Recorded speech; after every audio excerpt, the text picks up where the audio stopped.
देवभूमि उत्तराखंड को ऊर्जा प्रदेश बनाने के लिए प्रदेश की धामी सरकार हर संभव प्रयास कर रही है, जिसके लिए शासन स्तर के उच्च अधिकारी न सिर्फ योजनाओं का प्रारूप तैयार कर रहे हैं, बल्कि जल्द से जल्द किन परियोजनाओं को धरातल पर उतारा जा सकता है, इस पर भी काम हो रहा है।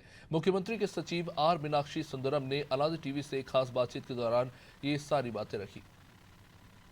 देवभूमि उत्तराखंड को ऊर्जा प्रदेश बनाने का सरकार का संकल्प किस तरह से ग्राउंड जीरो पर साकार हो रहा है, बातचीत करने के लिए हमारे साथ मौजूद है उत्तराखंड के ऊर्जा सचिव आर मीनाक्षी सुंदरम। सर, आपसे जानना चाहेंगे कि लगातार सरकार प्रयास कर रही है कि किस तरह से हम उत्तराखंड को ऊर्जा प्रदेश बना सकें, तो किस तरह से आप लोग कोशिश कर रहे हैं? देखिए, हमारी सबसे पहले जो नेगेटिव पॉइंट थी, भागीरथी और अलकनंदा घाटी में जितनी भी परियोजनाएं हैं, ये परियोजनाएं या तो भारत सरकार लेवल पर या माननीय सुप्रीम कोर्ट के लेवल पर स्थगनादेश की वजह से लंबित हैं। और हम इसको छोड़ते हुए जो अन्य परियोजनाएं हैं उसको तेजी से आगे बढ़ाने का निर्णय लिया था। इसके लिए हमने मल्टीपल पॉलिसीज बनाए थे। हमारी जो लघु जल विद्युत परियोजनाएं हैं, स्मॉल हाइड्रो पावर प्रोजेक्ट, इसको लेकर के काफ़ी अट्रैक्टिव पॉलिसी हमने बनाया है। और उसके बाद हमने 14 परियोजनाओं का बिडिंग जारी किया है, बिड डॉक्यूमेंट जारी किया है। काफ़ी उत्साह है मार्केट में इसको लेकर के।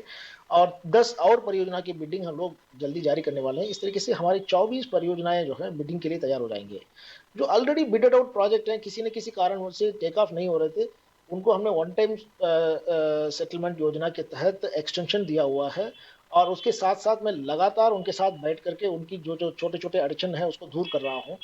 देन सेकंड, हमारी जो बड़े परियोजनाएं हैं उसको हम लोग अलोकेट, जो अनअलोकेटेड प्रोजेक्ट्स हैं या हमने किसी और को अलोकेट किया था और वो मौके पे काम नहीं हो रहा है, उन सबका रीअलोकेशन, ये सब भी डिसीजंस हम लोग फाइनलाइज कर चुके हैं। कुछ को हमने टीएचडीसी को अलोकेट किया है, कुछ को यूजेवीएनएल को अलोकेट किया है, कुछ को हमने टीएचडीसी और यूजेवीएनएल का जो संयुक्त उपक्रम बनाया है उसको अलोकेट किया है। तीसरा हमारा पंप स्टोरेज प्लांट पॉलिसी है। पंप स्टोरेज प्लांट पॉलिसी के जारी होने के बाद 3-4 हमारे बड़े ग्रुप्स के साथ एमओयू साइन हुए हैं।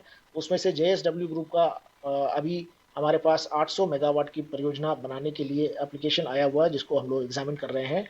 और सोलर जो नीति बनी है उसमें हमने 2000 मेगावाट का एक टारगेट रखा था। हम 3 साल में इसको अचीव करेंगे।